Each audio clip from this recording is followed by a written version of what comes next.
നമ്മളിപ്പം clustering methods ആയിരുന്നു പഠിച്ചുകൊണ്ടിരുന്നത്. ക്ലസ്റ്ററിങ്ങിനകത്തെ 3 methods നമ്മൾ പഠിച്ചു. ഇത് അടുത്തായിട്ട് പഠിക്കാൻ വേണ്ടി പോകുന്നത് ക്ലസ്റ്ററിങ്ങിനകത്തെ 4ാമത്തെ മെത്തേഡായ ഗ്രിഡ് ബേസ്ഡ് മെത്തേഡ്സ് ആണ്.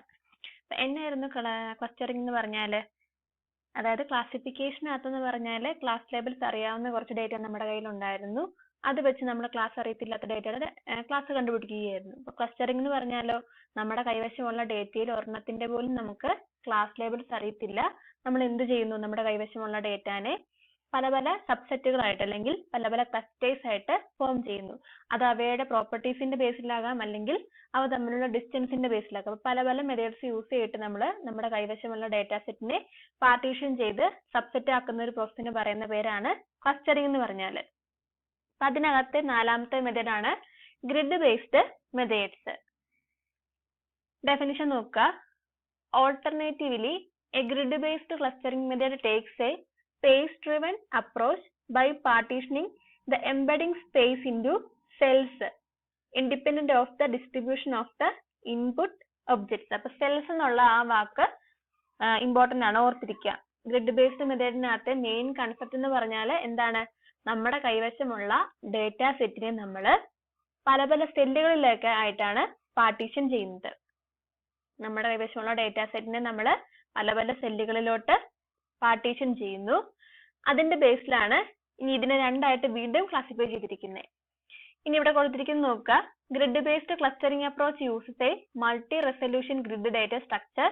It quantise the object space into a finite number of cells that form a grid structure on which all of the operations for clustering are performed. Main advantage of the approach is its fast processing time, which is typically independent of the number of data objects, yet dependent on only the number of cells in each dimension in the quantized space. അതായത് grid ബേസ്ഡിനകത്ത് നമ്മുടെ കൈവശമുള്ള input സെറ്റിനെ നമ്മൾ പല പല സെല്ലുകളായിട്ട് divide ചെയ്ത് ആ സെല്ലുകളിലോട്ടാണ് നമ്മൾ ഡേറ്റ ഒബ്ജക്റ്റിനെ വെക്കുന്നത്. ഇനി അവിടെ ആ ഓരോ സെല്ലും ഡിപ്പെൻഡ് ചെയ്യുന്നത് ആ സെല്ലിനകത്ത് വരുന്ന നമ്പർ ഓഫ് ഡേറ്റ ഒബ്ജക്റ്റുകളെയല്ല, പകരം എന്താണ്, ആ സെല്ലിനകത്ത് വരുന്ന നമ്പർ ഓഫ് ഡയമെൻഷൻസ് അല്ലെങ്കിൽ നമ്പർ ഓഫ് ആട്രിബ്യൂട്ട്സിനെയാണ് ഇവിടെ ബേസ് ചെയ്യുന്നത് മെയിൻ ആയിട്ട്. ഇതിനെ രണ്ടായിട്ട് ക്ലാസിഫൈ ചെയ്തിട്ടുണ്ട്, സ്റ്റിങ്ങും ക്ലിക്യൂവും. അപ്പൊ അതെന്താന്നുള്ള കാര്യം നോക്കാം. ഒന്നാമത്താണ് സ്റ്റിങ് എന്ന് പറഞ്ഞാൽ full form statistical information grid. അപ്പൊ ഇതൊരു ഗ്രിഡ് ബേസ്ഡ് മെത്തേഡ് ആണെന്ന് പറഞ്ഞത് കൊണ്ട് തന്നെ ഇവിടെ പെർഫോം ചെയ്യുന്ന ബേസിക് ആയിട്ടുള്ള കാര്യം എന്ന് പറഞ്ഞാൽ എന്ത് തന്നെയാണ്, ഡേറ്റാ സെറ്റിനെ സെല്ലുകളായിട്ട് ഡിവൈഡ് ചെയ്യുന്നു. ആ സെല്ലുകളെല്ലാം കൂടി കൂട്ടുമ്പോൾ നമുക്കൊരു ഗ്രിഡ് സ്ട്രക്ചർ ആണ് കിട്ടുന്നത്. അതുകൊണ്ടാണ് ആ പേര് വരാനായിട്ട് കാരണം. ഇനി അവിടെ കൊടുത്തിരിക്കുന്നത് നോക്കുക. Sting is a grid-based multi-resolution clustering technique in which the embedding spatial area of the input objects is divided into rectangular cells. The space can be divided in a hierarchical and recursive way. അതായത് നമ്മുടെ കൈവശമുള്ള ഡേറ്റനെ നമ്മൾ ആദ്യമേ കുറച്ച് സെല്ലുകളായിട്ട് divide ചെയ്യുന്നു. വീണ്ടും നമ്മൾ അടുത്ത സ്റ്റെപ്പിനകത്ത് എന്ത് ചെയ്യുന്നു, ആ സെല്ലുകളെ വീണ്ടും പാർട്ടീഷൻ ചെയ്ത് സെല്ലുകളുടെ എണ്ണം കൂട്ടുന്നു. ഇനി വീണ്ടും രണ്ടാമത്തെ പാർട്ടീഷൻ ചെയ്ത സെല്ലുകളെ വീണ്ടും വീണ്ടും പാർട്ടീഷൻ ചെയ്ത് അങ്ങനെ സെല്ലുകളുടെ എണ്ണം കൂട്ടിക്കൊണ്ടേയിരിക്കുന്നു. അപ്പൊ ഓരോ സെല്ലിനകത്തും കുറേയധികം ഡേറ്റ ഒബ്ജക്റ്റുകളും വരും, അതുമായിട്ട് അസോസിയേറ്റ് ചെയ്ത് നിൽക്കുന്ന ഡയമെൻഷൻസ് അല്ലെങ്കിൽ ആട്രിബ്യൂട്ട്സും വരും. ഇനി ആദ്യമേ പാർട്ടീഷൻ ചെയ്യുന്ന ആ സെല്ലുകൾക്കാണ് ഹയർ ലെവൽ എന്ന് പറയുന്നത്. ഡേറ്റാ സെറ്റിനെ ആദ്യമായിട്ട് പാർട്ടീഷൻ ചെയ്യുമ്പോൾ കിട്ടുന്ന കുറച്ച് നമ്പർ ഓഫ് സെൽസ് ഉണ്ടല്ലോ, അതിനെയാണ് ഹയർ ലെവൽ എന്ന് പറയുന്നത്. താഴോട്ട് വരും തോറും സെല്ലുകളുടെ എണ്ണം അല്ലെങ്കിൽ അടുത്ത സ്റ്റെപ്പ് ആകും തോറും സെല്ലുകളുടെ എണ്ണം കൂടിക്കൂടിയാണ് വന്നുകൊണ്ടിരിക്കുന്നത്. അപ്പൊ കൂടിക്കൂടി വന്ന് താഴെ നിൽക്കുന്നതോടെ എന്തോരം വരെയാണോ ആ ലെവലിനാണ് ലോവർ ലെവൽ എന്ന് പറയുന്നത്. ഇനി അടുത്തത് ഇവിടെ പറയുന്നത് എന്നാ, each cell at A high level is partition to form a number of cells at the next lower level. Statistical information regarding the attributes in each grid cell, such as mean, maximum and minimum values, is pre-computed and stored as statistical parameters. അതായത് ഇവിടെ പറഞ്ഞിരിക്കുന്ന കാര്യം എന്ന് പറഞ്ഞാൽ, ഇപ്പൊ പറഞ്ഞായിരുന്നു നമ്മുടെ കൈവശമുള്ള ഡേറ്റാനെ പല പല സെല്ലുകളായിട്ട് ഡിവൈഡ് ചെയ്യുകയാണ് ചെയ്യുന്നത്. ആ സെല്ലുകളെ ഡിവൈഡ് ചെയ്താണ് ലോവർ ലെവൽസ് ഉണ്ടാക്കുന്നത്. ഇനി നമ്മൾ ഇങ്ങനെ ഡിവൈഡ് ചെയ്യുന്ന സെല്ലിനകത്ത് നമ്മുടെ കൈവശമുള്ള ഡേറ്റ ഒബ്ജക്റ്റുകൾ മാത്രമല്ല സ്റ്റോർ ചെയ്യുന്നത്, പകരം എന്തും കൂടെ സ്റ്റോർ ചെയ്യുന്നുണ്ട്, ആ ഡേറ്റ ഒബ്ജക്റ്റുകളെ പറ്റിയുള്ള സ്റ്റാറ്റിസ്റ്റിക്കൽ ഇൻഫർമേഷൻ കൂടി സ്റ്റോർ ചെയ്യുന്നുണ്ട്. അതുകൊണ്ടാണ് ഇതിനെ സ്റ്റാറ്റിസ്റ്റിക്കൽ ഇൻഫർമേഷൻ ഗ്രിഡ് എന്ന് പറയുന്നത്, സ്റ്റിംഗ് എന്ന് പറയുന്നത്. കാരണം എന്താ, സെല്ലിനകത്ത് ഡേറ്റ ഒബ്ജക്റ്റുകൾ മാത്രമല്ല വരുന്നത്, എന്തും കൂടെ വരുന്നുണ്ട്, സ്റ്റാറ്റിസ്റ്റിക്കൽ പാരാമീറ്റേഴ്സും കൂടെ വരുന്നുണ്ട്. ഇനി ആ പാരാമീറ്റേഴ്സ് ഏതൊക്കെയാന്നുള്ള കാര്യമാണ് ഇവിടെ ഡീറ്റെയിൽ ആയിട്ട് തന്നിരിക്കുന്നത്. ഇവിടെ പറഞ്ഞിട്ടുണ്ട് attribute independent parameter count and attribute dependent parameter മീനും സ്റ്റാൻഡേർഡ് ഡീവിയേഷൻ, പിന്നെ മിനിമം മാക്സ്, പിന്നെ പറയുന്നത് ടൈപ്പ് ഓഫ് ഡിസ്ട്രിബ്യൂഷൻ. ഇത്രയും സ്റ്റാറ്റിസ്റ്റിക്കൽ ഇൻഫർമേഷൻസ് ആണ് ഒരു സെല്ലിനകത്ത് വരുന്നത്. നമ്മുടെ കൈവശമുള്ള ഡേറ്റ നമ്മൾ പല സെല്ലുകളായിട്ട് ഡിവൈഡ് ചെയ്തു. ഓരോ സെല്ലിനകത്തും അതിനകത്തെ ഡയമെൻഷനുമായിട്ട് ബന്ധപ്പെട്ട് നിൽക്കുന്ന കുറേയധികം ഡേറ്റ ഒബ്ജക്റ്റുകൾ കാണും. ഇനി അത് കൂടാതെ ആ ഡേറ്റ ഒബ്ജക്റ്റുകളെ പറ്റിയുള്ള മീൻ കാണും, ആവറേജ് വാല്യൂ കാണും, പിന്നെ ആ ഡേറ്റ ഒബ്ജക്റ്റുകളുടെ എല്ലാം സ്റ്റാൻഡേർഡ് ഡീവിയേഷൻ കാണും, പിന്നെ അതിനെ പറ്റിയുള്ള മിനിമം വാല്യൂ, മാക്സിമം വാല്യൂ, അതായത് ഡയമെൻഷൻസ് കൂടുതലുള്ളത് ഡയമെൻഷൻസ് കുറവുള്ളതിന്റെ ബേസിൽ മിനിമം വാല്യൂ മാക്സിമം വാല്യൂ കാണും. പിന്നെ കൊടുക്കേണ്ടത് ടൈപ്പ് ഓഫ് ഡിസ്ട്രിബ്യൂഷൻ. ഇവിടെ നമ്മൾ സ്റ്റാറ്റിസ്റ്റിക്കൽ മെത്തേഡ് ആണ് യൂസ് ചെയ്യുന്നത്. അതുകൊണ്ട് തന്നെ നമ്മളിവിടെ അസ്യൂം ചെയ്യുന്നത് എന്താണ്, നമ്മുടെ ഇൻപുട്ട് ഡേറ്റ സെറ്റ് എന്ന് പറയുന്നത് ഒരു ഡിസ്ട്രിബ്യൂഷനെ ബേസ് ചെയ്തിട്ടുള്ളതായിരിക്കും. ആ ഡിസ്ട്രിബ്യൂഷൻസ് ഏതൊക്കെയാകാം, നോർമൽ ഡിസ്ട്രിബ്യൂഷൻ വരാം, യൂണിഫോം വരാം, എക്സ്പൊണൻഷ്യൽ വരാം. അപ്പൊ അതിൽ ഏതാണ് ഡിസ്ട്രിബ്യൂഷൻ എന്നുള്ള കാര്യം കൂടെ സ്പെസിഫൈ ചെയ്ത് കൊടുക്കുക. അപ്പൊ ഇത്രയാണ് ഒരു സെല്ലിനകത്ത് വരുന്ന ഇൻഫർമേഷൻസ് എന്ന് പറഞ്ഞാല്. സെല്ലിനകത്ത് ഡേറ്റ ഒബ്ജക്റ്റുകൾ കാണും, ഡയമെൻഷൻസ് കാണും, പിന്നെ വരുന്നതോ സ്റ്റാറ്റിസ്റ്റിക്കൽ പാരാമീറ്റേഴ്സ് ആയിട്ടുള്ള ഇത്രയും കാര്യങ്ങൾ. പിന്നെ ഇവിടെ കൗണ്ട് എന്ന് പറയുന്നത് ഡയമെൻഷൻസിന്റെ എണ്ണമാണ് കൗണ്ട് എന്ന് പറയുന്നത്. ഇത്രയാണ് സ്റ്റാറ്റിസ്റ്റിക്കൽ പാരാമീറ്റേഴ്സ് ആയിട്ട് വരുന്നത്. ഇനി ഈ ഡിസ്ട്രിബ്യൂഷൻ എന്നുള്ള കാര്യം യൂസർ ആണ് സ്പെസിഫൈ ചെയ്യുന്നത്. അയാൾ എടുക്കുന്ന ഇൻപുട്ട് ഡേറ്റ എന്ന് പറയുന്നത് ഏത് ഡിസ്ട്രിബ്യൂഷനെ ബേസ് ചെയ്തിട്ടുള്ള കാര്യം യൂസർ ആണ് സ്പെസിഫൈ ചെയ്ത് കൊടുക്കുന്നത്. അപ്പൊ സ്റ്റാറ്റിസ്റ്റിക്കൽ ഇൻഫർമേഷൻ ഗ്രിഡിന്റെ ഒരു ഫിഗർ ആണ് ഈ തന്നിരിക്കുന്നത്. ഒരു പിരമിഡ് ഷേപ്പിൽ പോലെയാണ് തന്നിരിക്കുന്നത്. കാരണം എന്താ, ഇതാണ് നമ്മുടെ കൈവശം ഉണ്ടായിരുന്ന ആദ്യത്തെ ഡേറ്റനെ നമ്മൾ 4 സെല്ലുകളിലോട്ട് ആക്കിയത്. അപ്പൊ ഇതിനെ ഹയർ ലെവൽ എന്ന് പറയുന്നു. ഇനി ഇതിൽ നിന്ന് താഴോട്ട് വരുംതോറുമാണ് ലോവർ ലെവൽ എന്ന് പറയുന്നത്. അപ്പൊ ഈ ഒരു സെല്ലിനെ നമ്മൾ സ്പ്ലിറ്റ് ചെയ്താണ് ഈ സെല്ലുകളെല്ലാം ഉണ്ടാക്കിയിരിക്കുന്നത്. അതുപോലെ തന്നെ ഈ ഓരോ സെല്ലുകളെയും സ്പ്ലിറ്റ് ചെയ്താണ് ഈ താഴെ കാണുന്ന ലോവർ ലെവൽസ് ഉണ്ടാക്കിയിരിക്കുന്നത്. ഈ ലോവർ ലെവലിലെ ഡേറ്റയാണ് ഡയറക്റ്റ് ആയിട്ട് നമ്മുടെ ഡേറ്റാബേസുമായിട്ട് മാച്ച് ആയിട്ട് വരുന്നത്. ഈ ലെവലിലോട്ടായിരിക്കും യൂസർ ഡയറക്റ്റ് ആയിട്ട് ഡിസ്ട്രിബ്യൂഷൻ ഏതാന്നുള്ള കാര്യം പറഞ്ഞു കൊടുക്കുന്നത്. ഇവിടെ പറഞ്ഞു കൊടുക്കുന്ന ഡിസ്ട്രിബ്യൂഷന്റെയും ബാക്കി ഡേറ്റകളുടെയും ബേസിലാണ് ഇതിന്റെ ഹയർ ലെവൽ വരുന്നത്.